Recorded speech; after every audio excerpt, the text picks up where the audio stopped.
சண்டேன்றதுனால ஜாலியாக கிளம்பியாச்சு. காலையிலே சாப்பாடு எதுவும் நான்வெஜ் எதுவும் செய்யல. வெறும் சாம்பார் மட்டும் சமைச்சு வச்சுட்டு சாப்பாடு செஞ்சு எல்லோரும் சாப்பிட்டு முடிச்சுட்டு வெளியே கிளம்பியாச்சு. எங்கன்னா முன்னாடி நாங்கள் டைல்ஸ் வாங்க போன இடத்துல பாதி வந்து பத்தாமல் போயிடுச்சு. சரியாக அளவு கொடுக்கல போல். அதனால் பாதி டைல்ஸ் வேணும் வாங்க முடியலன்னு சொல்லிட்டு அதே பீஸ் போட்டால் தானே நல்லாயிருக்கும் அப்படின்னு அதே கடைக்கே திரும்ப போகிறோம். ஒரு பீஸை மட்டும் எடுத்து வண்டியில் போட்டுக்கிட்டு. போன டைம் வண்டியில் போயிட்டு வாங்கிட்டு வரும்போது பின்னாடி ஆட்டோ வந்துச்சு. 700 வந்து அந்த ஆட்டோவுக்கு சார்ஜ் வாங்கினாங்க. அதனால் கார்லேயே வச்சு எடுத்துக்கலாமே அப்படின்னு சொல்லி பின்னாடி கார்லேயே நாங்கள் வாங்கிட்டு வரலாம், கம்மி பீஸ் தானே அப்படின்னு சொல்லி கார் எடுத்துகிட்டு போயாச்சு. அப்படியே வேடிக்கை பார்த்துட்டு ஜாலியாக போயிட்டுருந்தோம். என் பிள்ளைங்களுக்கு ட்ரெயின் ஏறினதே இல்லை, பார்த்ததில்ல. ட்ரெயின் பார்த்துட்டே வந்தோம். அப்புறம் வந்துருச்சு டைல்ஸ் கடை. வந்தது என்ன, அந்த பிள்ளைங்கள பிடிக்க முடியல. எதை எடுக்கிறது எதை விட்றதுனே தெரியல. காசு தான் தேவை. எவ்வளோ அழகழகாக இருக்குது வால் டைல்ஸு, எலிப்ஸு. எப்பா எவ்வளோ சூப்பராக இருக்குது. இதெல்லாம் வந்து முஸ்லீம் போடுறதுன்னு. அப்படிலாம் இல்லாடி இந்த பூவெல்லாம் வந்து நடு ஹாலில் போடுறது அப்படின்னு சொன்னார். எது ஓகே, நீ எதையாவது சூஸ் பண்ணிக்க அப்படின்ட்டேன். மேலே வந்து ஃபுல்லாக பார்த்துட்டு இருந்தாங்க. நீ பிள்ளைங்களை வச்சுக்கிட்டு மேலேயே இரு, நான் கீழே போயிட்டு அந்த பீஸை கொடுத்து பின்னாடி கம்பெனி இருக்குது அதே இது வாங்கிட்டு வந்துடுறேன். நீங்கள் பாரு என் பிள்ளைங்க பண்ணுற அட்டகாசத்தை. அது உள்ளே ஏறி உக்காந்துக்கிட்டு சோப்பு போட்டு குளிக்கிறானா, இவன் குளிப்பாட்டுறாளாம். அதெல்லாம் வைக்கிறதுக்கு என் பாத்ரூமே அந்த சைஸ் தான் இருக்குது.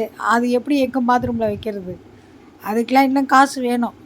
அதெல்லாம் வாங்க முடியாது, வாடான்னு சொல்லி அப்புறம் இழுத்துட்டு வந்தாச்சு. இங்காண்ட போய் பார்த்தா இங்காண்ட 2 வருதுவோம். பிடிக்க முடியல அந்த பிள்ளைங்கள. அந்தாண்ட போட்டேன், இங்காண்ட இருந்து இங்காண்ட. ஐயோ எந்த இதில் சுற்றுதுன்னே தெரில. என்னால் வச்சு சமாளிக்க முடியல. தயவுசெய்து கீழே இறங்கிடுங்கன்னு சொல்லி இழுத்துட்டு வந்துட்டேன். கீழே இழுத்துட்டு வந்தால் கீழே சும்மா இருக்குதுல்ல, இங்கே மாதிரி என்னென்ன பண்ணுதுவோ, நான் கையை கழுவுதுவோ, யாராவது பார்த்து ஏதாவது சொல்லிட்டேன் என்ன ஆகிறது? அது வேற எனக்கு பயம். மாதிரி இது மாதிரி வாங்கலாமா அது மாதிரி வாங்கலாமான்னு எல்லாம் பார்க்க ரொம்ப ஆசையாக தான் இருக்குது. ஆனால் காசு தான் அதிகமாக வேணும். சரி இங்கே உட்காந்து ஃபேனை போடலான்னு பார்த்தா அந்த பிள்ளை ரிமோட் ஆளுக்கு ஒன்று தூக்கி வச்சுக்கிட்டு இருக்குதுவோ. நல்ல வேலை அந்த கடைக்காரன் திட்டவே இல்லை. சரி கொஞ்ச நேரம் உட்காந்துட்டு அப்புறம் வந்துருச்சு. வா பரமேஸ்வரன் ஃபோன் அடிச்சதும் போயிட்டோம். இவனெல்லாம் ஜாலியாக படுத்துட்டு வரான் பாரு. நானும் பாப்பாவும் அப்புறம் வேலையை வேடிக்கை பார்த்துட்டே அப்படியே வந்துக்கிட்டு இருந்தோம். சாயந்தரம் எங்கே போகலாம் டாடி அப்படின்னு கேட்டுக்கிட்டு இருந்தான். சரி நான்வெஜ் தான் நீங்கள் செய்யலையே, ஓகே கோயிலுக்காவது கூட்டிகிட்டு போகிறேன் அப்படின்ட்டு எங்களை கொண்டு வந்து விட்டுட்டு வெளியே போயிட்டு ஆஃபீஸில் ஏதோ ஒரு எடுக்கணும்னு சொல்லிட்டு போயிட்டு வந்துட்டாங்க. திரும்ப ஈவினிங் வந்து கோயிலுக்கு போகலாம் அப்படின்னு சொல்லி கிளம்பினோம். பாப்பா ரொம்ப நாளாக கேட்டுக்கிட்டே இருந்தது கோயிலுக்கு போகணும் கோயிலுக்கு போகணுன்னு. வர வழியில் அவள் வரமாட்டேன்றா பாருங்க, அழுதுகிட்டு. முடியாதுன்னு சொல்லிட்டு நான் வரமாட்டேன்னு. ஏன்னா வரும் வழியில் கிறிஸ்மஸ்ன்றதுனால அந்த வெள்ளை ட்ரெஸ்ஸு பட்டர்ஃப்ளை ட்ரெஸ்லாம் வச்சுட்டாங்க. அதை வாங்கி கொடுன்னா, சரிம்மா வாங்கி தரேன் வாமான்னு இழுத்துட்டு வந்தேன். என்ட்ரன்ஸ்லேயே பார்த்தா ஒரே கூட்டமாக இருக்குது. என்னடா இது, ஆம்புலன்ஸ்லாம் நிற்கிது, வெள்ளை துணி போட்டிருக்கு. நான் ஒரு நிமிஷம் பயந்தே போய்ட்டு என்னடா பணத்தை வச்சு ஏதாவது செய்கிறானுவலா அப்படின்னு. கடைசியில் பார்த்தா முன்னாடி மாலைலாம் போட்டிருக்கானுவோ, கால் அசையுது.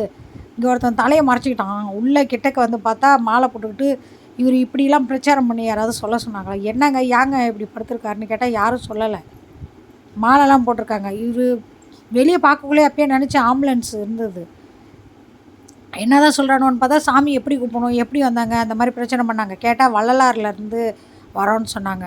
4-5 பேர் பிரச்சாரம் கேட்டுட்டு இருந்தாங்க. சரி கேட்டுகிட்டு இருங்க, நம்ம போய் விநாயகரை எது கும்பிட்டு வரலான்னு விநாயகரை கும்பிட்றதுக்கு வந்தேன். விநாயகரை கும்பிட்டுட்டு தவர் இந்த இதுதான், இதில் தான் அவர் வந்து பிரச்சாரம் பண்ணுறாரு. உள்ளே சிவனை கும்பிடாத வந்தால் அது பாவண்டி அப்படின்னாரு. இவ்வளோ தூரம் வந்துட்டு சரி வா போயிட்டு கும்பிட்டுட்டு வரலான்னு போனால் இன்றைக்கி ஏதோ விசேஷம்னு நினைக்கிறானா.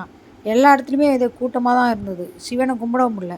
இது அம்மன் சாமி. நாங்கள் வரவும் அந்த திரையை விளக்கவும் கரெக்டாக இருந்துச்சு.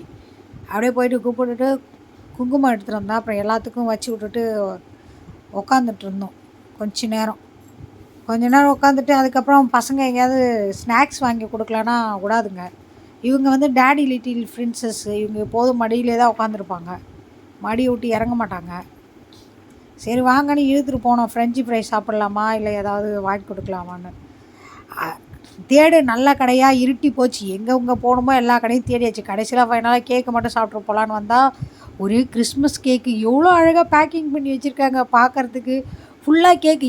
ஒரே ஒரு பீஸ் குடியேன்னா, ஓ சொல்லுங்கள் மேடம் இதில் 1 கிலோ கொடுத்துறவா? அடப்பாவி, அதை வச்சு நாங்கள் என்னையா பண்ணுறது, ஒரு பீஸ் கொடுங்க அப்படின்னு. நான் திங்கிறதுக்கா? சரி அப்படின்னு அப்புறம் ஆளுக்கு ஒரு பீஸு. ஒரே ஒரு கேக்கு 40 ரூபா. இவங்க எப்போ பார்த்தாலும் இந்த புள்ளியிலே சாப்பிட்டுட்டு இந்த தடவை நாம் சாப்பிட்டு பார்க்கணும்னு சொல்லி பட்டர் ஸ்காட்ச் ஒன்று வாங்கி என் வீட்டுக்கார அதிசயமாக பார்த்து 2 அடி கேக்கெலாம் சாப்பிட்றேன்னு. அப்புறம் சாப்பிட்டேன். இந்த பிள்ளைங்க 2 வெளியே வந்து ஒளிஞ்சிக்கிச்சுக்கோ. நான் இந்த கேக்கையே பார்த்துட்டு இருந்தேன். இங்கே பாருங்க வந்து பயமுறுத்துதுங்களாம். அங்கே டேன்னு ஒன்றும் பயப்படல வான்னு சொல்லி ஈத்துட்டு போயாச்சு. அதோடு விட்டுச்சிங்களா, பக்கத்தில் இருக்கிற நாத்தனார் வீட்டுக்கு போகலான்னு அங்கே போனோம்.